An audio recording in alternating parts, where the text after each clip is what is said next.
औरत को दर्द नहीं होता। ये कहानी रिया की है, जो कि एक बड़ी बिजनेस विमेन है।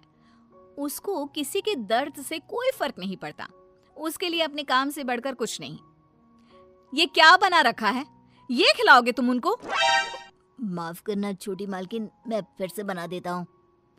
अरे क्या हुआ बहू, क्यों चिल्ला रही हो इन पर इतनी सुबह सुबह? अब क्या कर दिया इन्होंने? मम्मी जी, अभी दोपहर को मेरे बहुत ही इम्पोर्टेंट गेस्ट आने वाले हैं और इनका खाना ऐसा है बेस्वाद। अगर ये खाएंगे तो क्या सोचेंगे? इनको अभी के अभी नौकरी से निकाल दो। मुझे ऐसे लोग काम पर नहीं चाहिए जिनको ठीक से काम करना नहीं आता। अरे लेकिन बहू, ये बहुत सालों से हमारे लिए काम कर रहे हैं, ऐसा कैसे निकाल दे? हाँ मेम साहब, मुझे नौकरी से मत निकालिए। मैं अच्छे से काम करूंगा, आपको शिकायत का कोई मौका नहीं दूंगा। मैंने एक बार जो बोल दिया सो बोल दिया। जल्दी से कोई नया शेफ ढूंढ कर लाओ। अगले दिन ऑफिस में, ये सब क्या है? अभी तक ये काम पूरा क्यों नहीं हुआ है? मैम, वो क्या? किसको दिया था मैंने ये काम? उसको अभी मेरे सामने बुलाकर लाओ। जी मैम। मैम, वो सर्वर में थोड़ी दिक्कत आ गई थी। किसके? तुम्हारे या कंप्यूटर के? वो मैम, बात यह है कि जितना वक्त तुम आज मुझे समझाने में जाया कर रहे हो ना, उतना वक्त अगर तुमने कल इस काम को करने में किया होता तो आज ये पूरा हो जाता। तुम्हें नौकरी से निकाला जाता है। मैम प्लीज ऐसा मत करिए, मेरे छोटे छोटे बच्चे हैं, अगर मेरी नौकरी चली गई तो। ये सब तुमको ऐसा काम करने से पहले सोचना चाहिए था।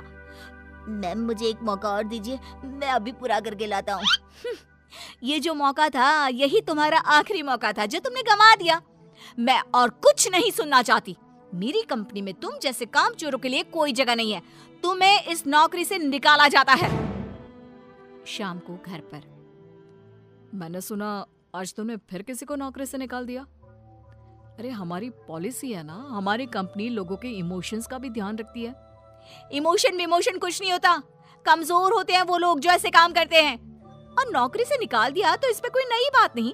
जिस तरह घर को साफ करने के लिए गंदगी बाहर फेंकनी पड़ती है, उसी तरह कंपनी को आगे बढ़ाने के लिए यूजलेस लोगों को कंपनी से बाहर निकालना पड़ेगा। तुम लोगों की तुलना गंदगी से कैसे कर सकती हो? जिस स्पीड से तुम लोगों को निकालती हो, मुझे डर है कि किसी दिन कंपनी के सभी लोग ही ना निकल जाए। फिक्र मत करो, ऐसा कभी नहीं होगा। ऐसी बड़ी कंपनी में काम करने के लिए लोग तरसते हैं। जिनको नौकरी लग जाए वो खुशी से पागल हो जाते हैं। तो ऐसी कंपनी कभी खाली हो ही नहीं सकती। वैसे भी मुझे किसी की इमोशन से कोई लेना देना नहीं है। लेकिन बहू, तेरे स्वभाव को देखकर लगता है कि जरूर खाली होगी। अरे बहू, लोगों को दर्द होता है तो ये क्यों नहीं समझ पाती है? मम्मी जी, आप कब आई? आपको क्यों ऐसा लगता है? दर्द वर्द कुछ नहीं होता। कम से कम मैंने तो इस दर्द नाम की चिड़िया को कभी फील ही नहीं किया। क्योंकि बहू तो दूसरों की भावनाओं की कदर नहीं करती। दूसरे क्या सोच रहे हैं, क्या कर रहे हैं, वो क्यों नहीं कर पा रहे हैं, किसी की परवाह नहीं करती। ऐसा नहीं होता बहू। तो मम्मी जी, आप कह रही हैं कि मैं दूसरों के पर्सनल कामों के लिए अपना काम रोक दूं और उनसे उनका दुखड़ा सुनूं? हाँ बताओ भाई, क्या हुआ? नो वे। नहीं बेटा, मेरा मतलब ये है कि तू बस एक गलती होने पर लोगों को काम से निकाल देती है। ये भी नहीं सोचती कि अगर उसे काम से निकाल दिया तो उसका घर कैसे चलेगा, वो अपने बच्चों की फीस कैसे भरेगा। मम्मी जी, आपका मतलब है वो कितनी भी गलती करे मैं उनको माफ कर दूं और वापस ले आऊं? मम्मी जी, अगर मुझे ऐसा ही करना होता तो मैं कंपनी नहीं खोलती, कोई धर्मशाला खोलती, ताकि जिसका जब मन करे आए और जब मन करे जाए। माँ का वो मतलब नहीं है। माँ बस इतना बोल रही है कि अगर वो गलती करते हैं तो उनको डांट लिया करो, समझा दिया करो। लेकिन नौकरी से निकालना बहुत ज्यादा नहीं हो गया? मम्मी जी, आपको भले ही ऐसा लगता हो, लेकिन मैं इतनी बड़ी कंपनी ऐसे ही नहीं चला रही हूँ। ऐसे बहुत देखे मैंने और मैं ये अच्छी तरह जानती हूँ कि ये कैसे सुधरेंगे। इसलिए आप चिंता मत कीजिए और आप प्लीज मेरे कामों में दखल मत दीजिए। मुझे अच्छी तरह पता है कि मैं क्या कर रही हूँ। एक दिन अचानक से रिया की बेटी की तबीयत बहुत खराब हो जाती है और रिया कंपनी की जरूरी मीटिंग छोड़ देती है। बहू, तू यहाँ क्या कर रही है? तेरी तो बहुत जरूरी मीटिंग थी ना? मम्मी जी, आप ऐसे समय में मीटिंग की बात कैसे कर सकती हैं? और मेरी बेटी कहाँ है? क्या हुआ है उसको? डॉक्टर ने क्या कहा? यूं अचानक से बेहोश कैसे हो गई? उसका बीपी लो हो गया था, जिसकी वजह से वो चक्कर खाकर गिर पड़ी और उसको थोड़ा बुखार भी है। अच्छा हुआ, कोई ज्यादा घबराने वाली बात नहीं है, मैं तो डर ही गई थी।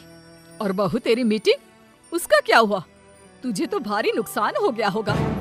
होने दीजिए मम्मी जी, मेरे लिए इस वक्त मेरी बेटी से बढ़कर कुछ भी नहीं है। ऐसी मीटिंग्स तो फिर आती रहेंगी। लेकिन बहू, कुछ दिनों पहले तुमने ही कहा था कि किसी के निजी काम के लिए तुम्हारा काम नहीं रुकेगा, तो फिर ये सब क्या है? मम्मी जी, आपको क्या हो गया है?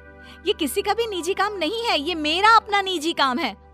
वही तो बहू, जब तुम्हारा काम था तो तुम सब कुछ छोड़कर यहाँ आ गई, और तुम चाहती हो कि दूसरों के घरों में कितनी भी परेशानी दिक्कत आ जाए, वो उसको छोड़कर अपने काम को पहली ड्यूटी समझे।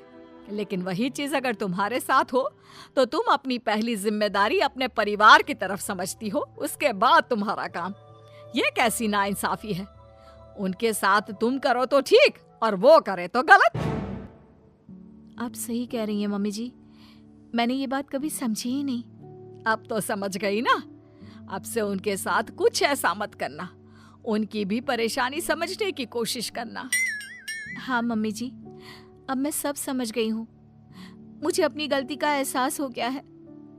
शायद सही कहते हैं लोग, जब तक वही दर्द आप खुद ना झेलो तब तक आप दूसरे के दर्द का अनुमान नहीं लगा सकते। मुझे ये देखकर अच्छा लगा बेटा कि तुम्हें बहुत जल्दी अपनी गलती का एहसास हो गया।